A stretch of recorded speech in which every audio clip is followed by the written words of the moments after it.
Bonjour, je suis Xander. Pour ce 19e message, je vais vous parler des monstres. Je vais vous parler de moi, parce que je suis un monstre.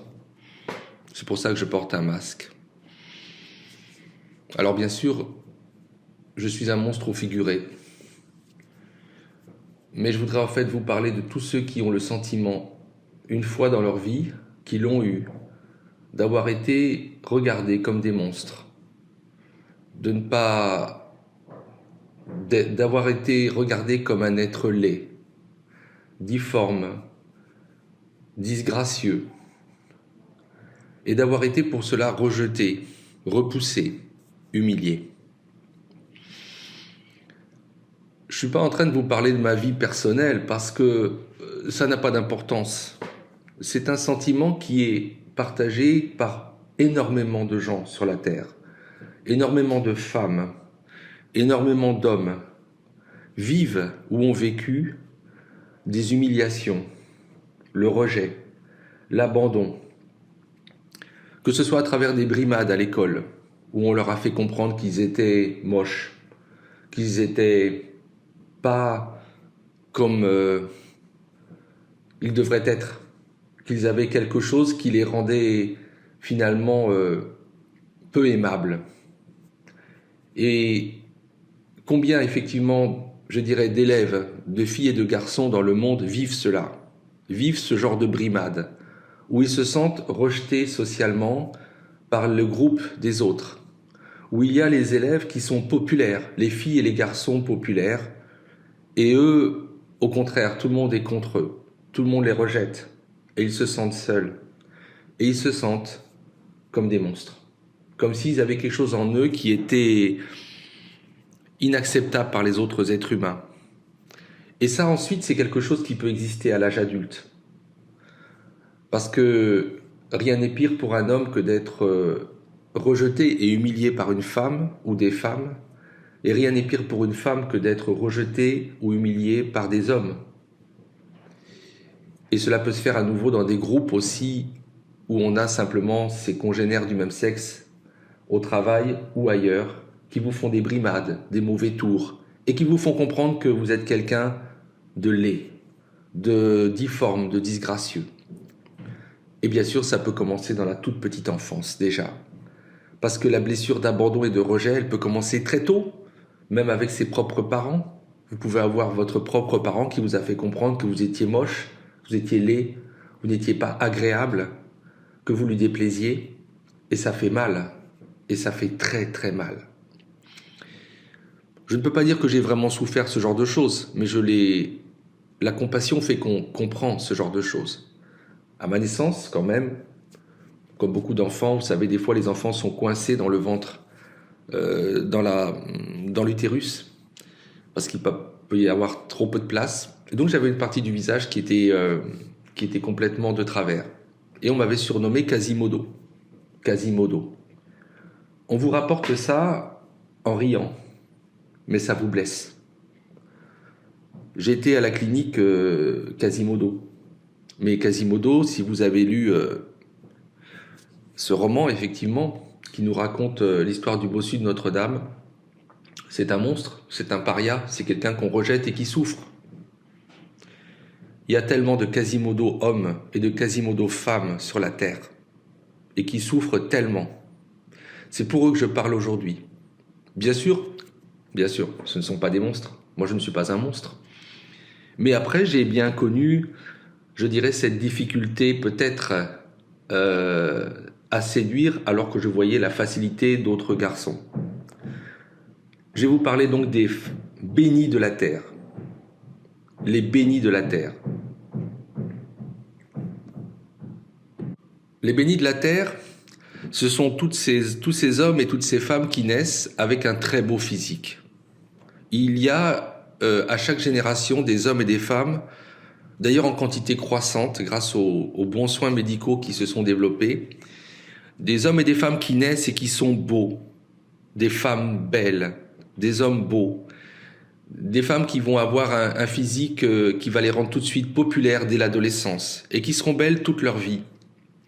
Tout leur est facile, elles séduisent sans aucun effort. Tout le monde veut être avec elles. Ce sont des personnes très populaires dans les écoles, dans les lycées, tout au long de leur jeunesse. Et elles vont pouvoir avoir le choix. Elles peuvent se marier comme elles veulent. D'ailleurs, elles ne manquent pas de prétendants. Et cela facilite aussi leur ascension sociale, leur travail. Toute leur vie, elles seront belles. Et c'est quelque chose qui est un don. Et qui va changer, je dirais, tout le comportement des individus autour d'elles et leur vie en profondeur. Et il y a des hommes aussi qui naissent de cette manière. C'est-à-dire qu'ils ont un beau physique, un physique attrayant. Ils seront grands, virils, séduisants. Ils n'auront aucun mal à séduire. Les femmes viennent directement à eux, et dès qu'ils se mettent à sourire avec leur sourire charmeur, désarmant, ils vont bien sûr cueillir les cœurs à la volée. Et beaucoup de femmes vont tomber amoureuses, et d'ailleurs dès le jeune âge. Et des fois, leurs amours ne seront pas, d'ailleurs, ce seront des amours qu'elles vivront, mais qui seront aussi des amours de frustration. De la même façon aussi pour les très belles filles. Alors bien évidemment, quand je vous parle comme ça, vous avez compris que ces Barbies, parce que ce sont des Barbies et des Ken, ces Barbies et ces Ken, ce sont des gens qui reçoivent quelque chose de spécial. Ils vont avoir des parcours dans leur incarnation qui sont spéciaux. Et en face, on pourrait dire qu'on a les maudits. Alors, les maudits, c'est les personnes qui vont avoir, qui n'auront pas cette facilité, qui n'ont pas un physique avantageux, qui n'ont, au contraire, qui sont plutôt disgraciés, qui vont avoir, je dirais, une plus grande difficulté à attirer à eux les personnes, parce qu'ils seront beaucoup moins populaires et qui peuvent être même marginalisés. C'est toutes ces femmes qui ont un physique ingrat, ou qui vont peut-être souffrir de tel ou tel élément, ça peut être obésité, ou les hommes effectivement qui vont avoir un physique ingrat. Et ça peut être, il y a des échelles entre 1 à 10, hein. Bien sûr tout est possible. Mais ces personnes-là, des fois des personnes, je dirais, se trouvent dans l'entre-deux et ne sont concernées ce ne sont ni des Barbies ni des Ken, ni non plus des personnes disgraciées. Ils sont dans la moyenne, et on va dire que ils ne sont pas peut-être concernés ni par cette idée. Ils vont pouvoir quand même faire leur chemin. C'est peut-être la grande masse des personnes. Mais il y a cette fraction que je trouve très intéressante des personnes justement qui vont être mises au banc, qui vont devoir toute leur vie subir les conséquences d'une moins grande popularité, une moins grande attractivité par leur physique. Et là, on peut dire que ce sont en quelque sorte les maudits. Hein, on a d'un côté les bénis, tous les Barbies, les Ken, et puis de l'autre côté les maudits, et peut-être au milieu la grande masse de ceux qui sont dans la moyenne et qui quand même sortent leur épingle du jeu. Moi, je vais vous dire une chose. Il y a quelque chose que j'ai fini par comprendre, mais j'ai mis beaucoup de temps. C'est une véritable malédiction. C'est en vérité que de naître avec un très très beau physique. C'est une malédiction sans équivalent. Et au contraire, c'est une grâce sans équivalent de faire partie de ces personnes qui, pour leur apparence, pour quelque chose qu'elles n'ont pas et qu'elles devraient avoir, vont être plus facilement humiliées et brimées par le groupe social. Et ça, c'est quelque chose que j'ai mis du temps à comprendre, parce que moi-même, j'ai vécu, je dirais, je n'étais pas tant disgracié que ça, mais à chaque fois que j'ai dû essayer de séduire les filles, ça a été à l'arrache. Alors que je voyais d'autres garçons, des beaux garçons, ça tombait. Aucun effort à fournir. Et je dirais que même dans un âge avancé, j'ai vécu la blessure de l'abandon, la blessure du rejet, sur la base, à nouveau, on va dire quelque part, quand on regarde de près, de la superficialité du physique. Oui, et ça c'est quelque chose aussi, je le dis aux femmes, parce que la femme change plus vite que l'homme en vieillissant. Combien d'épouses, combien de femmes se sont trouvées bannies, ou se trouvent bannies, lorsqu'elles arrivent à un certain âge et que l'homme décide d'aller vers une femme plus jeune, alors que sa femme, il a profité de sa jeunesse. mais il va quand même la bannir, il va quand même la rejeter parce qu'elle s'est fanée, parce qu'elle lui a donné cette beauté, elle a peut-être eu des enfants, et à un moment, l'homme veut aller chercher une femme plus jeune. Je veux dire, on ne peut même pas compter le nombre de cas. Je veux dire que ça fait tellement écho, je pense, auprès de certaines femmes, ce que je dis. Et il y a tellement de jeunes femmes qui le vivront, cela. Elles vivent le parfait amour avec leur compagnon, leur mari. Elles vont s'unir jeunes. Oui, mais 20 ans plus tard, 25 ans, que se passe-t-il? Que se passe-t-il? Et qu'est-ce qu'elles vont vivre? Elles vont vivre ce dont je suis en train de parler. La blessure d'abandon, la blessure de rejet. Ça ne concerne donc pas seulement les personnes qui sont disgraciées, mais aussi le fait que nous pouvons évoluer physiquement et avoir une sorte de disgrâce physique. Bah oui, qui se met en place. Parce que notre corps, vous savez, quand vous achetez des fruits le lundi, vous revenez voir les fruits le mercredi, vous avez vu qu'ils font la tronche. Hein. Bah oui, ils font la tronche, les fruits qui étaient si beaux, avec une peau si duveteuse, les pêches si belles. Elles commencent à faire la tronche méchamment et vous dites que là, le fruit n'est plus tellement agréable ni avenant. Ben c'est ça l'être humain, c'est ça. Et ça se passe pour les hommes comme pour les femmes. Moi je l'ai vécu en tant qu'homme, bien sûr, et il y a des femmes qui le vivent. Nous le vivons. Et là on se pose des questions, on se dit, est-ce qu'on va vivre, est-ce qu'on va passer toute sa vie à avoir des blessures de rejet et d'abandon ? Est-ce qu'on doit vivre avec ça? Et qu'est-ce que ça veut dire pour un être humain? Parce que c'est tellement dur à vivre. Ne sous-estimons pas la profondeur de cette blessure. C'est une blessure qui vous touche au plan de l'ego. C'est une blessure qui vous touche au plus profond de vous.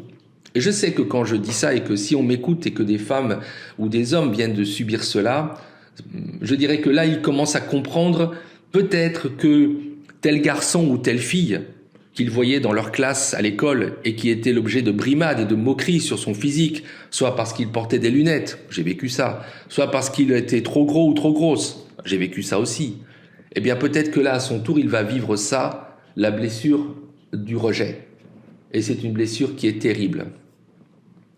Alors donc, nous ne naissons pas tous en étant des Barbie et des Ken. Et ce que je voudrais vous dire, c'est que j'ai compris une chose, c'est que ces personnes qui sont très très beaux ou très très belles, n'ont en vérité pas de chance. Autant que j'ai pu voir, parce que j'ai pu vraiment fréquenter, côtoyer beaucoup d'êtres humains, la plupart du temps, il est extrêmement rare, je dis mais ça arrive, que ces personnes soient de grande qualité humaine. Parce que cette espèce de facilité qu'elles ont dans la vie fait qu'elles ne souffrent pas ou qu'elles souffrent moins que les autres. Et cela souvent les rend vides, superficielles. Cela va leur enlever tout un champ d'expérience qui est un des champs d'expérience les plus extraordinaires qu'on puisse avoir sur Terre, dans notre incarnation, c'est la souffrance. La souffrance par justement le manque d'amour. C'est terrible, on a tellement besoin d'amour. On a tellement tous besoin d'amour. C'est même quelque chose qui est, quand on nous dit de la pyramide, on nous fait des pyramides de Maslow, qui sont des bonnes choses, je dirais. Ça, c'est les princes de la barbaque, les rois de la viande. Ça faisait longtemps que j'en parlais plus. Vous allez me dire, tiens, ça faisait longtemps qu'ils disaient plus le mot. Ouais, bah, faut que je me fasse un peu plaisir, moi aussi, quand je vous parle, hein. Faut pas exagérer. Donc, les rois de la viande, bien sûr, te mettent en place des systèmes d'organisation où on te présente comme un porc, hein. En clair, t'as les besoins physiologiques, t'as les besoins ceci tout en haut, et puis à la fin, t'as les besoins de reconnaissance sociale, etc., machin, tout le bordel. Bon, on s'en fout. Non, c'est pas vrai. Le premier besoin de l'être humain, c'est même pas de bouffer. C'est même pas de bouffer, ni de boire et de manger. Parce qu'on se démerde toujours pour trouver à bouffer. Toujours. Le besoin number one de l'être humain, c'est l'amour. Leur pyramide de merde, là. Parce qu'ils adorent les pyramides, hein, tous ces cons-là, t'as vu? Ça leur donne le sentiment de contrôler, tout ça. Bref, des vrais cons. Je les supporte plus maintenant. Parce que quelque part, ils réduisent l'être humain à de la barbaque. Mais la vérité profonde, c'est ce dont tu as besoin, ce dont j'ai besoin, c'est d'amour. Et ce qui fait que notre vie souvent ne va pas bien, c'est qu'on a le sentiment de ne pas en recevoir ou qu'on le trouve pas. Alors moi, justement, je te fais aujourd'hui ce message pour t'expliquer que souvent, ça vient d'une vision que tu as qui est pas la bonne. Tu te gourres, en fait, sur qu'est-ce que c'est que l'amour et où tu dois le trouver et où tu dois le recevoir et comment il fonctionne. Tu sais, il y a une chose que je trouve très intéressante, c'est que on te dit, ne va pas croire que les gens qui sont comment dirais-je, qui sont beaux ou qui ont des grâces, ou des gens à qui tout réussit, sont forcément du bon côté.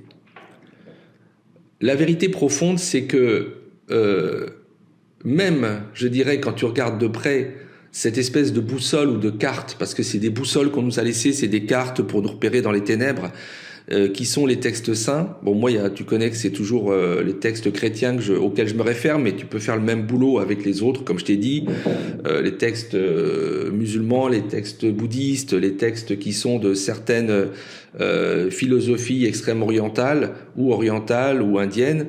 Tu vas retrouver toujours les mêmes choses. On va t'indiquer certains éléments qui t'expliquent, qui vont te faire comprendre ou qui vont t'aider à comprendre qu'est-ce qui se passe.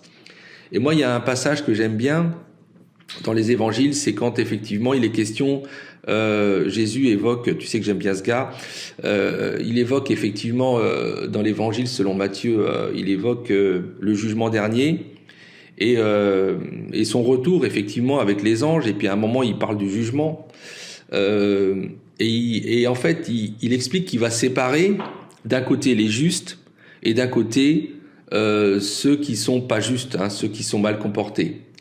Et donc, je trouve je te parlerai de cette chose que je trouve géniale. C'est un moment, donc il fait la partition et il dit, il parle de lui.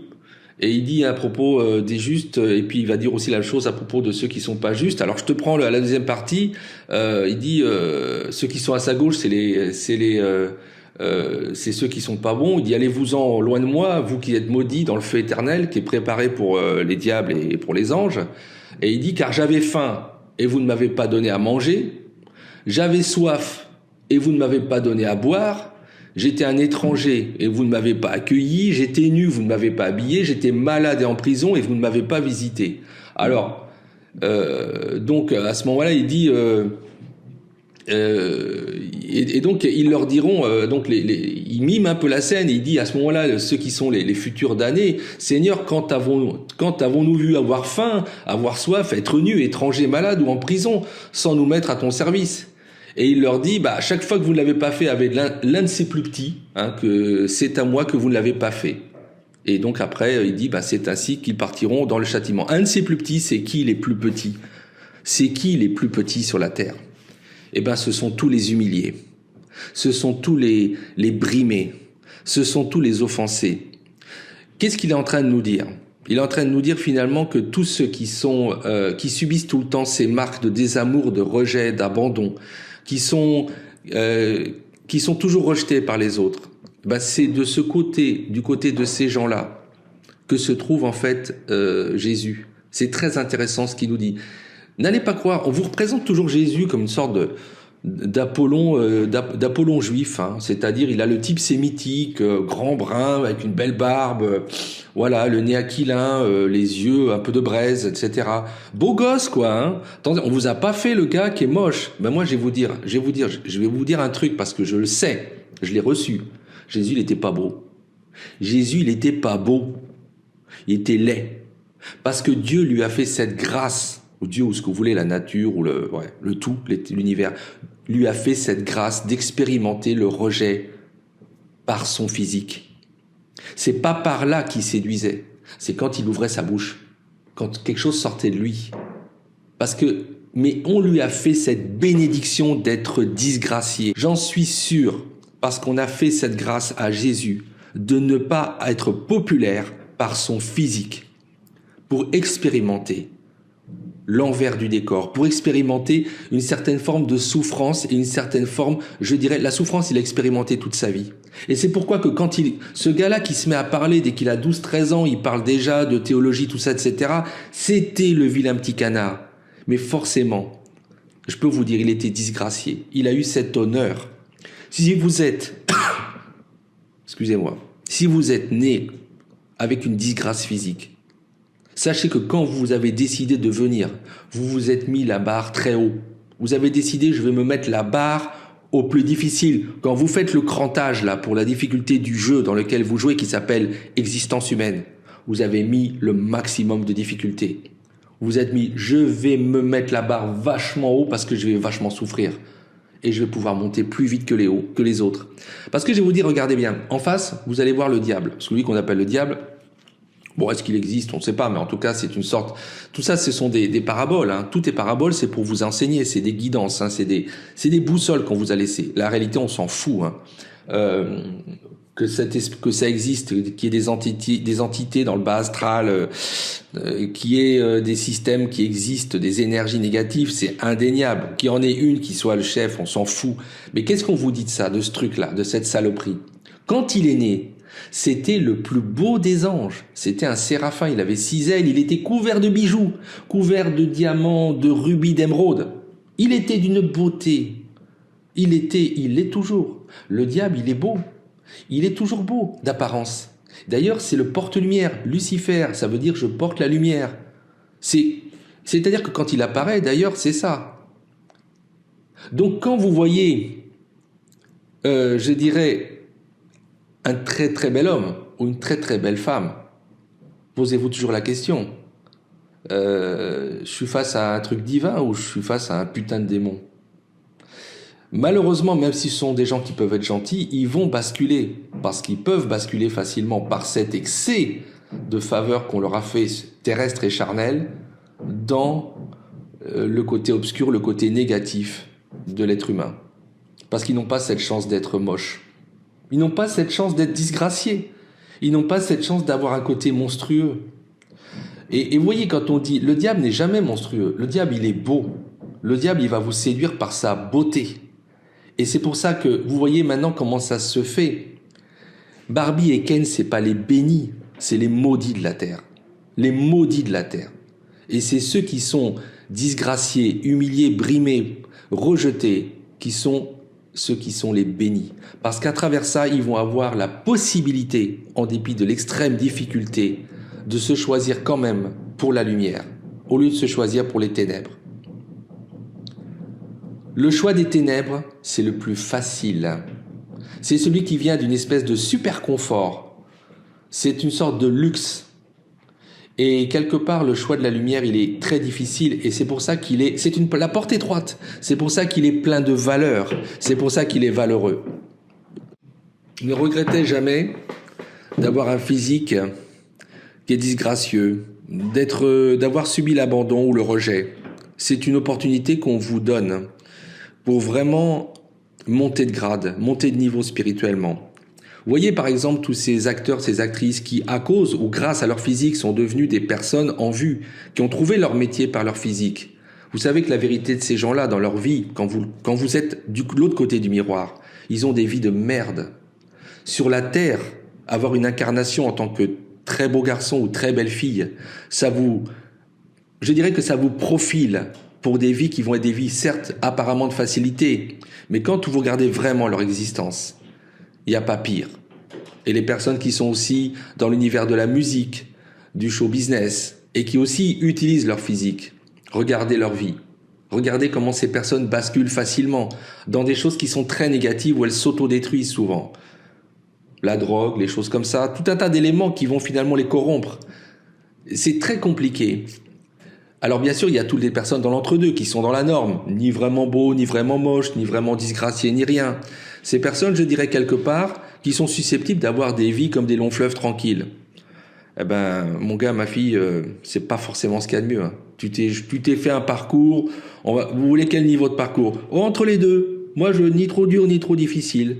Je veux pas un parcours, bah, tu te fais un parcours tranquille, quoi. Voilà, parcours genre, je sais pas, 3e âge. Bon, mini-golf. C'est ça ta vie. Tu t'es fait un mini-golf, tu t'es marié avec les enfants, tout a été bien, le boulot, tout a été bien. Finalement, tu t'occupes que du matériel, que tu sois une femme ou un homme.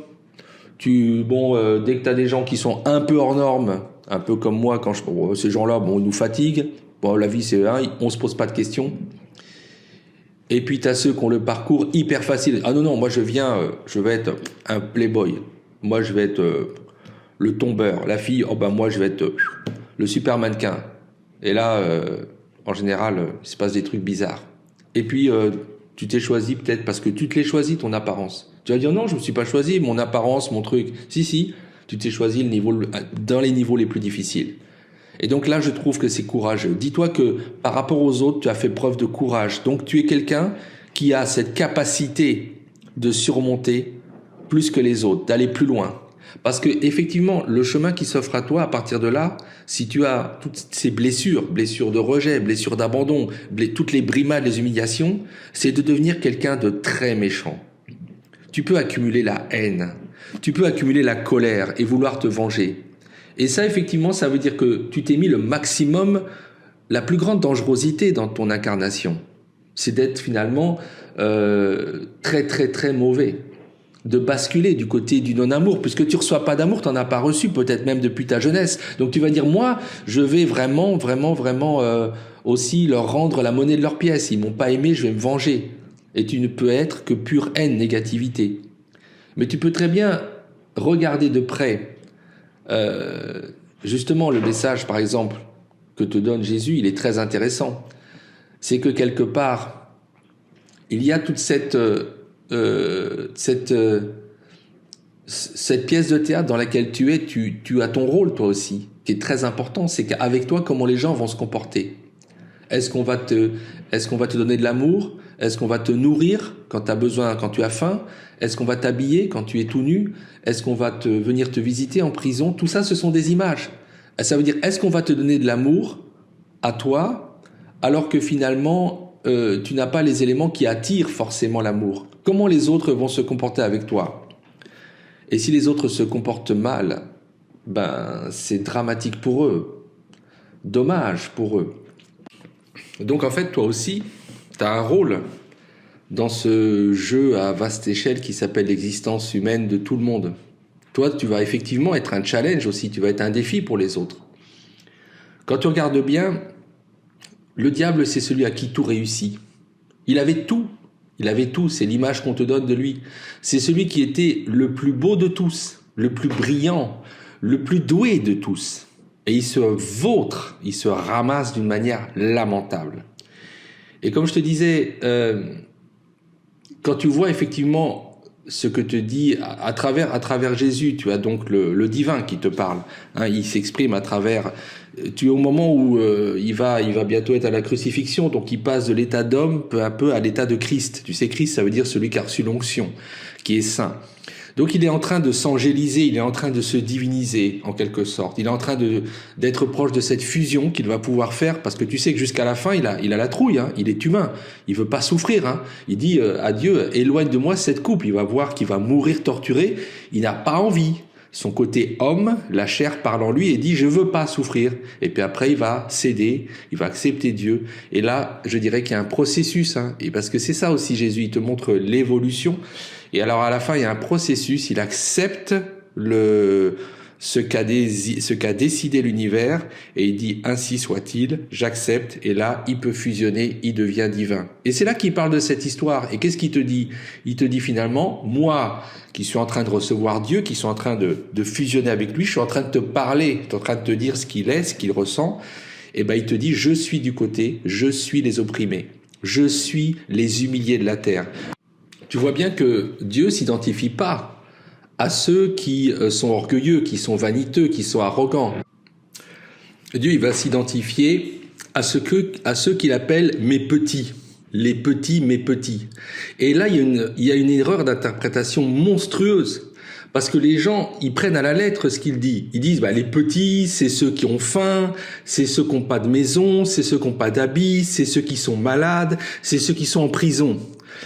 Mais non, c'est beaucoup plus large que ça. C'est pourquoi tu vois des gens qui font l'aumône, par exemple, à quelqu'un qui est en train de mendier, et qui vont jeter l'argent. Ou alors ils vont faire l'aumône, mais en faisant la tronche. Mais tu crois que le gars ou la femme qui est là en train de mendier, et bon, je te parle pas du professionnel qui fait le boulot, mais qui est vraiment dans le besoin, il veut ton argent pour aller manger. Au fond, si tu lui demandais, il te dirait, je m'en fous. Parce qu'il veut ton amour. Alors l'amour d'un être humain comme ça pour un autre que tu connais pas, c'est ce qu'on appelle le respect. C'est déjà quelque chose qui est très puissant. Comment tu donnes ton argent? Tu jettes ton fric ou tu donnes ton argent, tu passes à autre chose? Moi, j'ai vu au sortir des églises des dames qui sortaient de l'argent de leur porte-monnaie pour donner aux pauvres qui étaient là en train de mendier, mais elle faisait la gueule. Elle lui donnait l'argent et puis voilà. C'est pas ça. C'est pas ça. T'as rien compris. Et justement, t'as rien compris. C'est pas aller voir les gens dans les hôpitaux, dans les prisons. C'est pas donner de l'argent aux pauvres. C'est pas donner de l'argent à quelqu'un qui a faim ou le nourrir. Oui, ça fait partie effectivement de l'aide aux petits. Mais quand il parle des petits, il est en train de parler de tous ceux qui finalement subissent des formes de rejet. En fait, qu'est-ce que c'est qu'un petit? C'est quand tu te sens comme une merde. Tu te dis, mais qu'est-ce que je suis? Je me sens une merde. Parce que c'est ce qu'on t'a fait sentir. Ça nous concerne tous. Faut dépasser ce qui est marqué là. Hein, c'est des exemples. Il donne des exemples. Hein, les moments où les gens sont au plus bas. Effectivement, quand on est en prison, quand on n'a pas de quoi se nourrir, ni de se vêtir, quand on est malade, on est vulnérable, on a besoin d'amour, on a besoin d'aide. Mais c'est ça qu'il dit. C'est pas qu'il est en train de dire donnez-moi du matériel. Et c'est ça qui se fait dans les aumônes, la charité. Les gens croient que allez, je fais ma BA, mais tu le fais en faisant la gueule à l'autre. Tu lui parles comment? Tu continues de le traiter comme une merde. Tu l'humilies en lui donnant de l'argent. Faut faire très attention quand tu donnes de l'argent à quelqu'un qui mendie. Tu dois le respecter. Comment tu lui dis?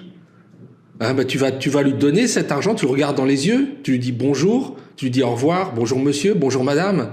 C'est un être humain. C'est pas parce que tu lui donnes ton fric, que tu lui donnes des vêtements ou de la nourriture, que tu as un droit sur lui. Parce que si en plus tu l'humilies, tu fais pire que ceux qui l'ont mis là.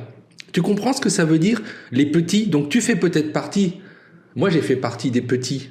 Il y a même pas très longtemps encore. J'étais un petit, je me sentais comme une merde. Parce qu'on m'avait traité comme ça. Parce qu'on m'a ravalé plus bas que terre. Parce que les personnes en qui j'avais mis ma confiance m'a trahi. Et ça, tu peux le vivre à tout moment. Tu peux même être donc dans l'aisance. T'as une voiture, t'as une maison, t'en as plusieurs. C'est pas la question. Tu peux être un des petits. Parce qu'effectivement, là, t'as 50 ans et ton mari vient de te plaquer pour une minette de 25. Hein? Bah oui, ça arrive. Ou tu peux inverser. T'as 50 ans et ta femme qui a la trentaine t'a plaqué pour un mec plus jeune que toi, ou plus riche.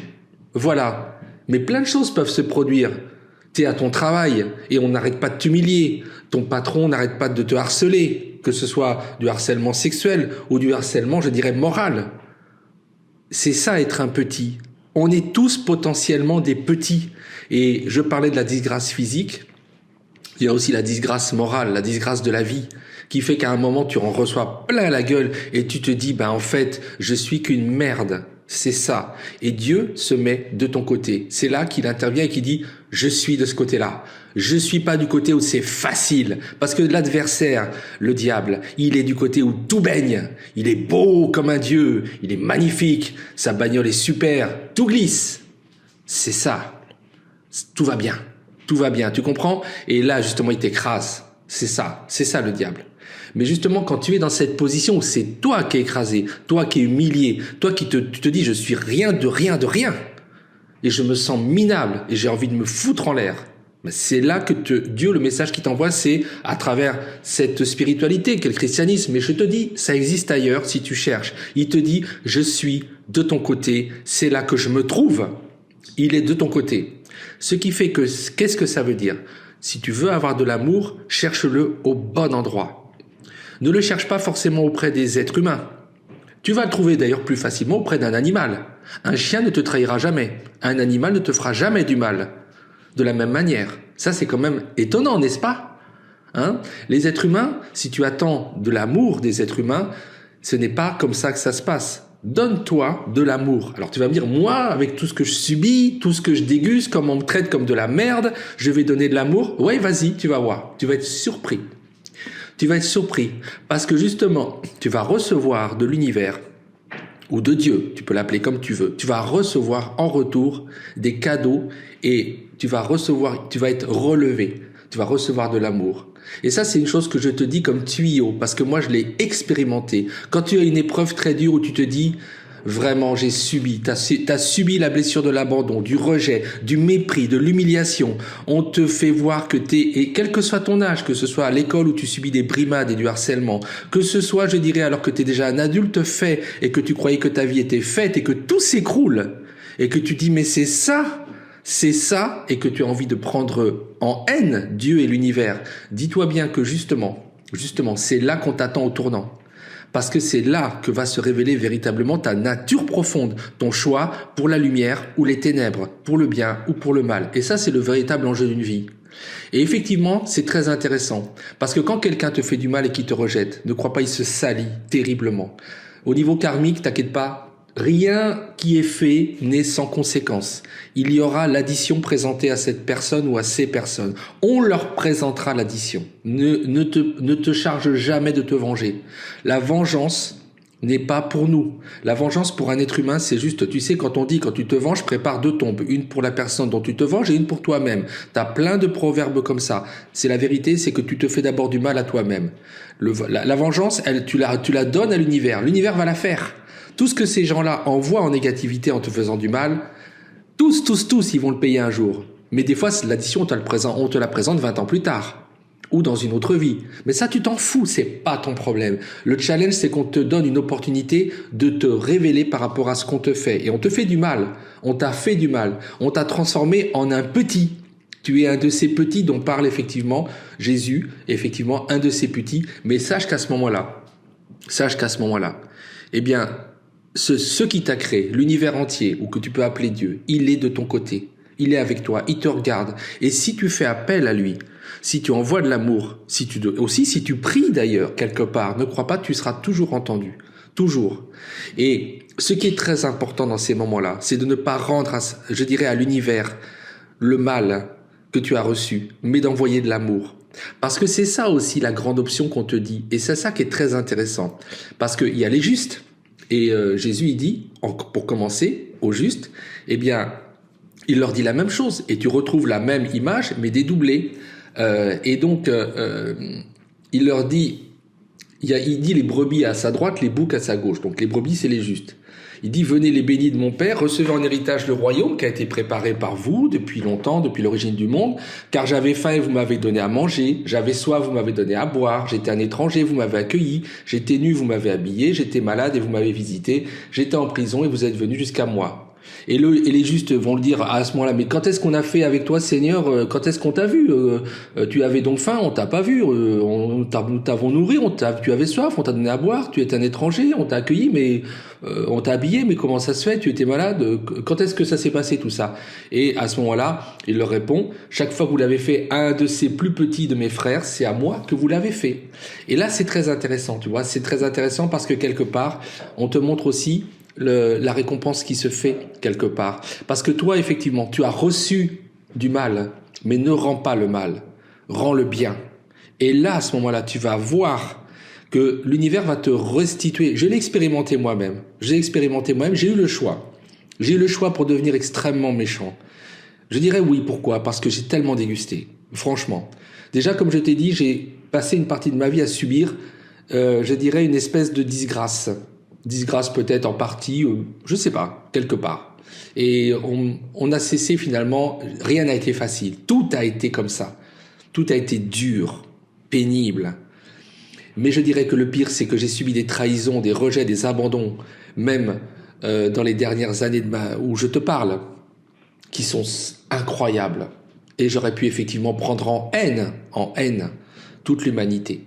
Mais il y a une chose que j'ai comprise, c'est qu'à ce moment-là se jouait ma vie. À ce moment-là se jouait quelque part ce que j'allais devenir en tant qu'être humain.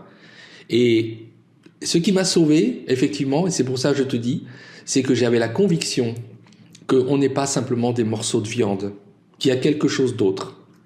Et j'ai eu cette chance de décider, parce que c'est une décision que tu peux prendre, de redonner de l'amour là où on m'avait donné de la haine, de la colère, de la méchanceté. Et je vais te dire une chose parce que c'est un témoignage, parce que la vie c'est une expérience, je peux pas te raconter tous les détails, mais je peux te dire que ça marche. Eh ben, l'univers m'a rendu de l'amour. L'univers m'a relevé. L'univers m'a aidé. Et il m'a fait comprendre que oui, on est là. Oui, on existe. On est là. Tu n'es pas, on regarde ce que tu fais. On regarde comment tu en baves parce que t'es en train de, t'es vraiment tout en bas. T'en baves, humainement parlant. Ouais, tu souffres. Mais il y a une chose, c'est que t'as choisi de ne pas rendre ce qu'on t'a fait. Et là, Et là, tu vois les aides qui viennent, tu vois les gens qui viennent à toi, tu vois des choses qui viennent, tu vois des miracles s'opérer. Moi, je voudrais te dire ça. Crois dans le caractère miraculeux de la vie, dans le caractère miraculeux de l'univers. Même quelles que soient tes disgrâces, quelles que soient les choses, les brimades que tu as eues, sache que toujours, il y a la lumière au bout du tunnel. Mais si tu regardes que les parois du tunnel de l'obscurité, et que tu vas finalement rentrer dans ce combat de l'ombre, avec des ombres, avec des gens qui ont choisi les ténèbres, eh bien c'est là que tu te perds. Et même plus qu'eux. Parce que tu vas leur rendre plus de mal qu'ils n'en t'ont fait. Tu vas être injuste à la fin. Mais tu vas te ternir toi-même, tu vas te souiller toi-même. La force d'amour, cette force d'amour dont il est question avec ce personnage qui s'appelle Jésus, où il te dit ça, parce que je te dis, tu peux aller chercher ailleurs. Hein. Je suis pas exclusif. Hein. Moi, je connais ça, mais je ne suis pas dans cette vision de te vendre une spiritualité. Cherche celle qui te correspond le mieux ou celle qu'on t'a éduquée. Tu verras que tu as les mêmes choses, les mêmes boussoles, les mêmes guidances qui sont faites d'en haut. Eh bien, tu as remarqué une chose, il te dit, l'action d'amour sur les plus petits, les personnes qui sont humiliées, etc., c'est une action aussi qui est extraordinaire. Toi, on t'a fait du mal.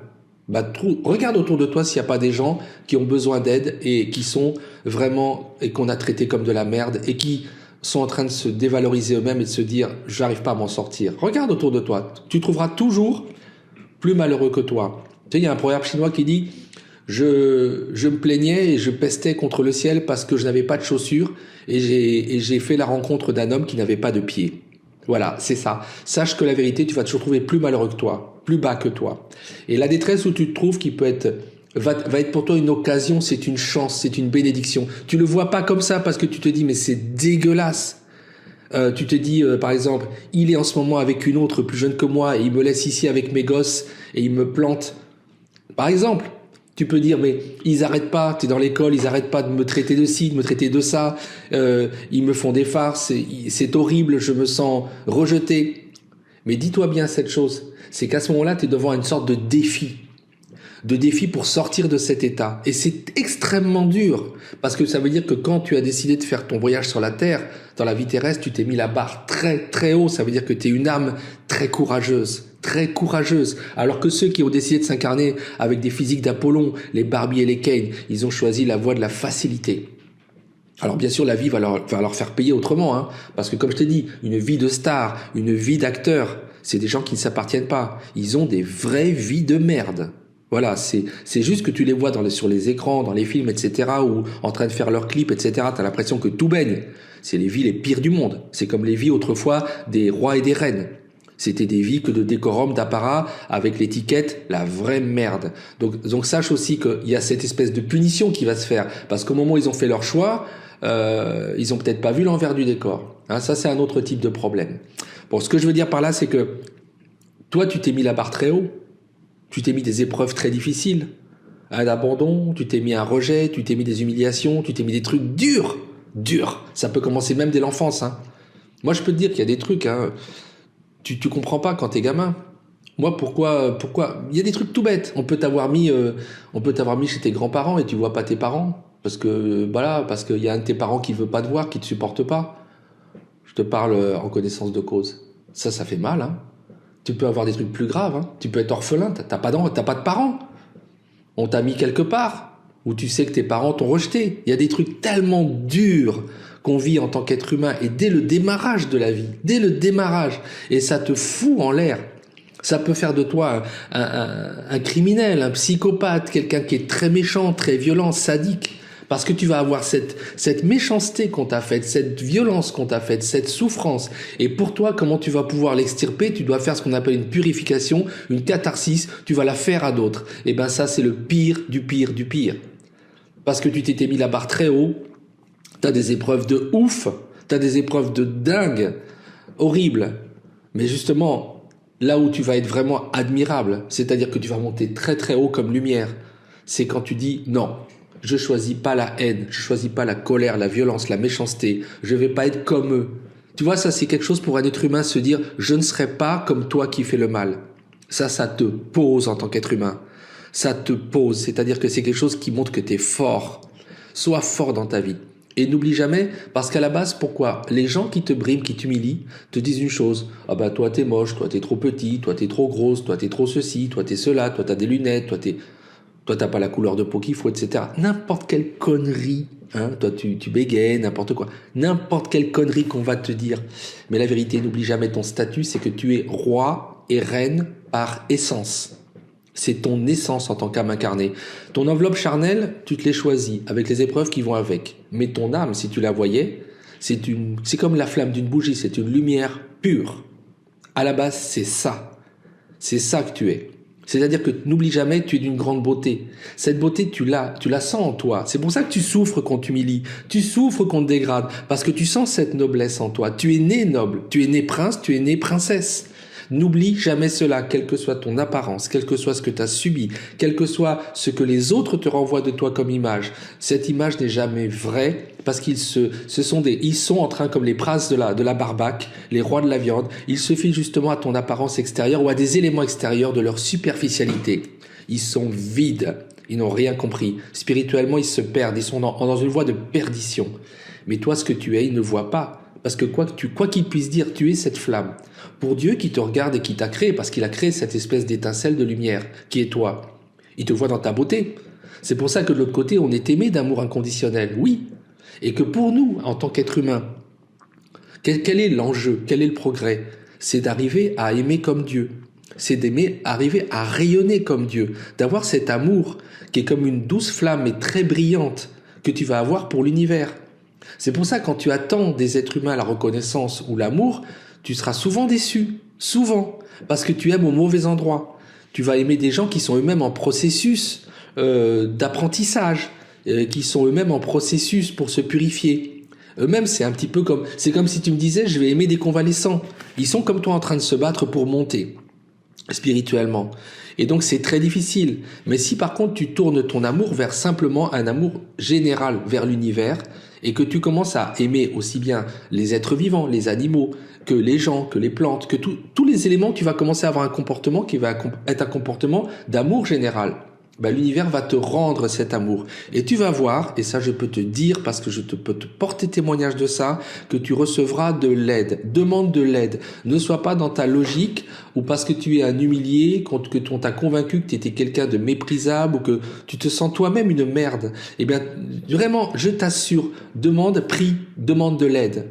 Tu pries par un biais ou un autre, quelle que soit ta spiritualité. Si tu ne crois en aucune religion, prie quand même, adresse-toi à l'univers, demande de l'aide, demande à ce qu'on t'aide, et tu verras que l'aide va venir. Et c'est très très important. C'est très important cette attitude, parce qu'elle est constructive.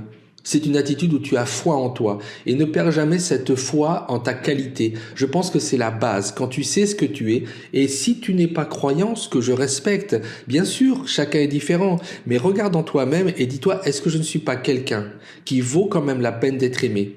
Est-ce que quelque part cette intelligence, cette compréhension qui fait que tu me comprends en ce moment et que tu as fait plein de choses déjà dans ta vie, que tu as des capacités, est-ce que je ne suis pas digne d'être aimé? Est-ce que je ne suis pas quelqu'un qui est en lui-même digne d'être aimé? Et à partir de là, tu t'appuies sur ça, parce que ça veut dire que quelque part, tu vois, la première chose que tu dois faire, c'est te tourner vers toi-même, parce que ce qui est en toi, cette flamme de dignité, de noblesse, elle vient d'ailleurs.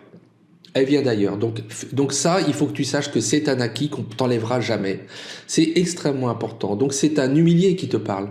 C'est un ex-humilié, c'est un ex-brimé. Et aujourd'hui, j'en suis où? Je vais très bien. Je vais très bien, et pourtant, par où j'en suis passé, je me dis, n'importe qui aurait été détruit. N'importe qui aurait eu envie de se foutre en l'air 100 fois. Mais non. Je suis toujours là, je suis toujours debout et je te parle. Et je t'envoie au maximum, justement, de l'amour. Parce que je sais très bien ce qu'on est. J'ai découvert, j'ai compris. Et j'ai eu plein de preuves que ça fonctionnait comme ça. Donc oui, si jamais tu traverses un moment très dur dans ta vie, si tu fais partie de ces gens qui ont eu des disgrâces, ou qui en ont, ou qui ont des coups durs et qui se sentent tout petits, un de ces petits dont parle Jésus, ça veut dire que tu te sens tout en bas, minable, eh bien sache qu'en fait tu es en train de vivre la possibilité d'une transformation. Tu es en train de vivre bizarrement une bénédiction.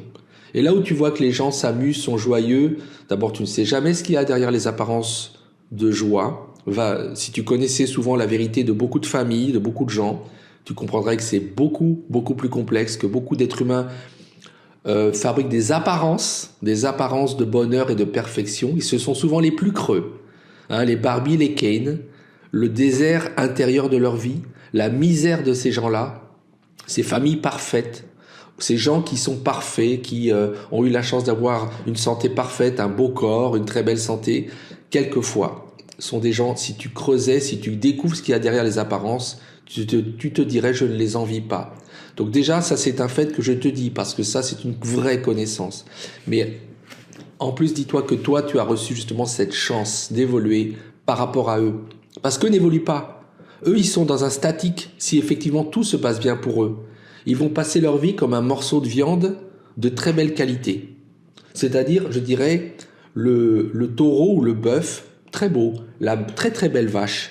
Mais ça sera juste des morceaux de viande. Ils vont passer leur temps à paître l'herbe, ils auront leur petite vie et ils vont rien comprendre. Mais toi, tu as cette chance, à travers ce qui t'arrive, de comprendre le fonctionnement du monde et de comprendre l'histoire de l'amour. Parce que la seule chose qui te fout en l'air, c'est que tu reçois pas d'amour ou qu'on t'a manqué de respect, on t'a manqué d'amour. Dis-toi bien que c'est le nœud du problème. C'est le cœur du problème. Et que si tu n'en as pas reçu, bah c'est triste. Mais dis-toi bien que c'est pas pour autant que tu n'es pas aimé. Ça, c'est extrêmement important. Et ça, je peux te le dire, c'est la chose que tu dois aller à la découverte de cet amour. Du fait que l'univers t'aime. C'est pas du tout comme des mots, tu sais, genre, oui, voilà, genre, l'amour inconditionnel, etc. Non. C'est une vérité, mais simplement, si tu ne demandes pas, si tu n'es pas ouvert à cet amour, tu ne le recevras pas.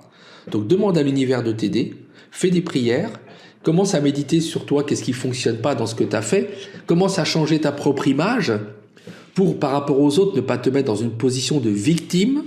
Parce que souvent, par exemple, lorsqu'on est l'objet de brimades à l'école ou ailleurs, c'est qu'on se met dans une position de victime et on fabrique les bourreaux.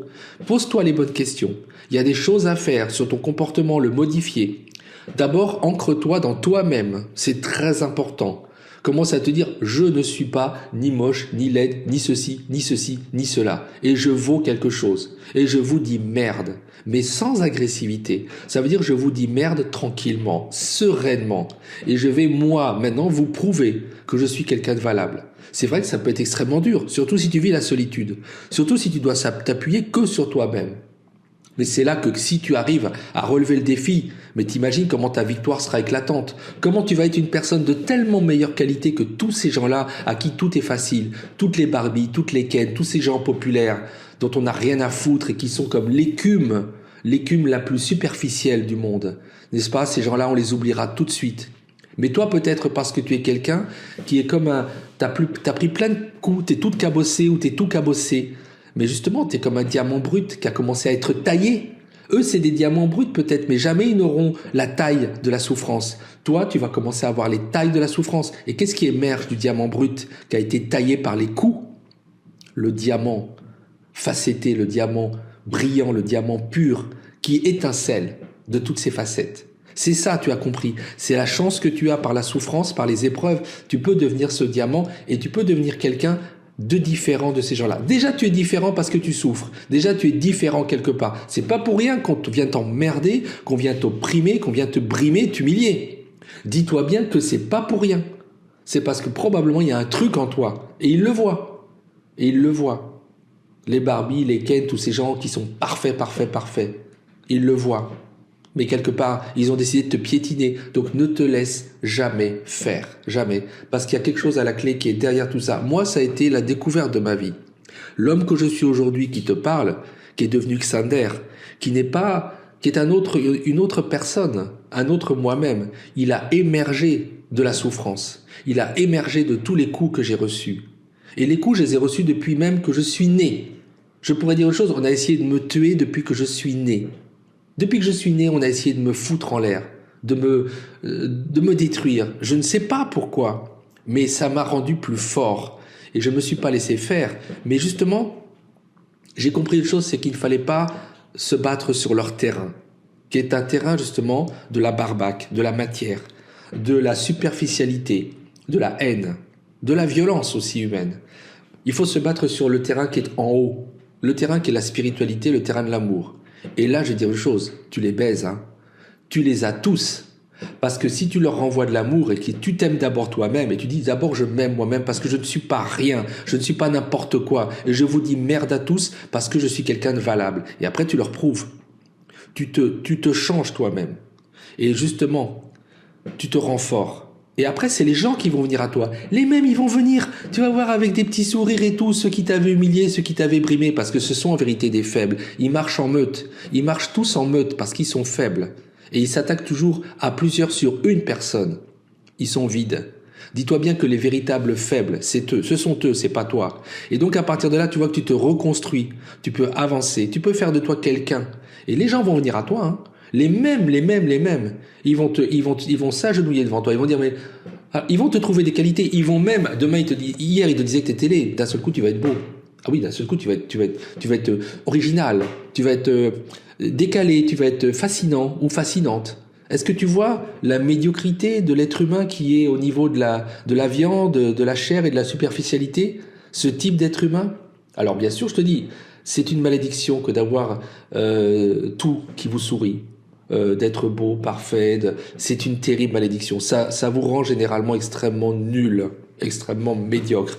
Et effectivement, pourquoi est-ce que Dieu se met du côté des petits, des humiliés, de ceux qu'on a écrasés? C'est parce que c'est nettement plus intéressant. Pour lui, le challenge, tu sais, Dieu, c'est pas un couard, hein.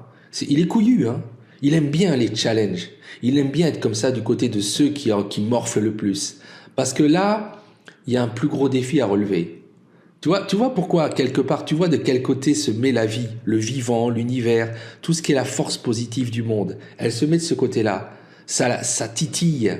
Et moi, je trouve que je ne regrette absolument pas toutes les difficultés que j'ai eues, toutes les disgrâces que j'ai eues, tous les coups bas qu'on m'a fait. Et toutes les saloperies, les trahisons, les rejets, les abandons qui ont commencé très tôt dans ma vie. Je t'assure, ça m'a fait ce que je suis aujourd'hui, l'homme qui te parle aujourd'hui, et qui t'envoie des choses. Parce que tu sais aussi, il n'y a rien de mieux que quelqu'un justement qui est à terre. Tu lui tends la main, tu l'aides à se relever. Moi, j'adore ça. Moi, je me suis relevé. Parce qu'aussi, quelque part, j'ai rencontré, on va dire au niveau spirituel, des textes. J'ai rencontré, bon, dans mon cas, bien sûr, je peux te dire, je vais pas te mentir, je puise extraordinairement ma force dans la foi, c'est certain, mais une foi très particulière, tu l'as remarqué. Une foi que je me suis construite par rapport à cette espèce de boussole d'indicateur qu'est l'amour, et qui rend tout très cohérent, hein. C'est-à-dire que je te lis un texte, je prends pas tout, hein, dans les textes saints, hein. Il y a tout un tas de trucs qui ont été faits par les hommes, hein. Mais par contre, là où tu sens, tu fais le test avec la pierre de touche de l'amour, et là tu sais que ça vient de Dieu. Tu sais que ça vient d'en haut, le divin, là d'où on vient et où on repart. Donc je te dirais, effectivement, moi, ça m'a énormément aidé. Moi, ça m'a énormément aidé, mais justement, je peux tendre la main pour si t'es par terre, t'es là par terre pour que tu te relèves. Ça, j'aime bien cette idée-là. Et essaye au maximum autour de toi, si toi t'es par terre, une fois que tu t'es un peu relevé, relève les autres. Parce que je suis sûr, si tu regardes autour de toi, t'as des gens qui sont en bas. T'as des gens qui sont par terre. Et il faut toujours rappeler aux êtres humains, tu n'es pas rien. Tu es vraiment fils et fille de Dieu. Oui, on est fils et fille de l'univers. Donc tu es un immortel. Un immortel, il n'est pas par terre. Un immortel, il n'est pas à terre, jamais. Et ça, c'est cette qualité de l'être humain. Si tu ne sens pas ton immortalité en toi, découvre-la. Tu vas la comprendre. Tu sais au fond de toi que tu peux pas mourir. Que cette créature qui pense, qui vit, qui ressent des émotions, ne peut pas disparaître. N'écoute jamais cette parole. C'est une parole pour t'amener au désespoir. Et en plus, elle est fausse. Je peux te le dire en toute sincérité. C'est faux, c'est bidon. Voilà. Et c'est pas parce que j'ai la foi du charbonnier, c'est que j'ai eu tellement de signes que l'univers est vivant, que l'univers est divin. Donc tu dois avoir cette confiance en toi. Et déjà, même si tu ne crois pas, au moins, crois en toi-même. Parce que tu n'es pas rien. Et à partir de là, tu peux aider les autres, tu peux relever les autres. Ça peut être un truc sympa. Tu peux très bien, à partir de ta vie, commencer à faire des choses comme ça. Pour finir, je voudrais revenir à ce que j'ai dit au début sur l'idée du monstre, le sentiment d'être un monstre. C'est vrai que je ne comprends pas, ou je n'ai pas compris pendant très longtemps, pourquoi j'avais ce sentiment et pourquoi certaines personnes me renvoyaient cette image. Mais j'ai compris avec le temps qu'il me renvoyait le sentiment d'une différence. C'est une bénédiction que d'être par un biais ou par un autre différent. Et j'ai mis beaucoup de temps à le comprendre. De même que c'est une bénédiction que de subir des épreuves, de subir des choses difficiles. Même si sur le moment, et pendant même un assez longtemps, ça paraît dur à accepter et à digérer, et ça nous met dans l'incompréhension. C'est là où, quelque part, s'arrête la compréhension qu'on a, la compréhension humaine. Comment fonctionne ce système qui veut que, on nous le dit, les premiers seront les derniers et les derniers seront les premiers. Que ceux qui souffrent le plus ont la chance de devenir les meilleurs d'entre nous. Que ceux qui sont le plus éprouvés n'ont pas en vérité la poisse, le malheur ou la malchance, mais ont en vérité la chance de pouvoir comprendre certaines choses, d'approfondir leur sentiment d'amour, de découvrir des formes d'amour que les personnes communes n'expérimenteront pas. Comment se fait-il que cela fonctionne de cette manière? Je vais te dire quelque part, je ne sais pas. Je n'ai pas toutes les réponses. Mais moi, ce que je peux faire, c'est juste témoigner de ce que j'ai vécu. Et j'ai vécu ça.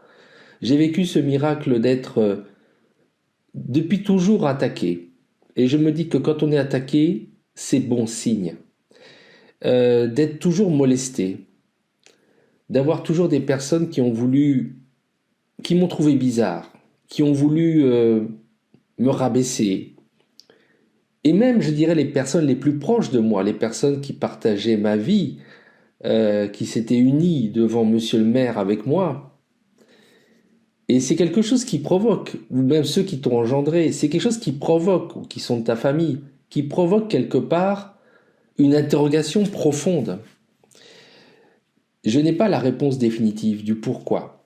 Mais ce que je sais, et j'en ai l'intime conviction, c'est que plus on est éprouvé, plus on est l'objet d'attaques et plus on est finalement sujet à des formes de disgrâce et plus on a l'opportunité de devenir quelqu'un d'exceptionnel. Voilà, moi c'est ce que je vais te dire, c'est ne rate pas cette chance, si ça va mal, de faire avec tout ce que tu ressens, toute cette souffrance, de faire de toi un pur diamant. Parce que c'est ça l'enjeu. L'enjeu, c'est toi à la fin. Tout ce qui arrive autour de toi, c'est pour toi. Moi, je l'ai compris au bout d'un moment. C'est ce que tu deviens qui est l'enjeu, ce que tu es. Et là, la première chose, c'est que moi, j'ai décidé de ne pas laisser les autres gagner, de ne pas leur rendre, de ne pas devenir comme eux.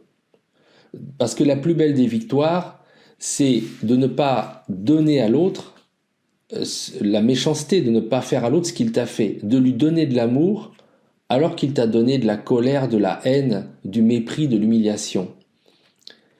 Et ça, c'est déjà la plus belle des victoires, c'est que tu n'es pas comme l'autre. Tu ne deviendras pas comme lui. Et donc, quelque part, il a perdu. Parce que j'ai fini par comprendre que lorsque l'autre vient t'attaquer, c'est en fait c'est à lui-même qu'il est en train de faire du mal. C'est-à-dire qu'il voudrait, sa victoire, ce serait que tu deviennes comme lui, que tu aies en toi la haine, la colère, que tu te mettes aussi à faire le mal, que tu traites comme tu as été traité de quelqu'un, de ceci, de cela, que tu le fasses aussi aux autres ou même en pire. C'est ça en fait. Et là où tu dis, et quand tu dis stop, c'est la victoire. Cette victoire, rien ne peut la surpasser. C'est la victoire la plus éclatante. Parce que c'est une victoire sur soi-même et sur les autres.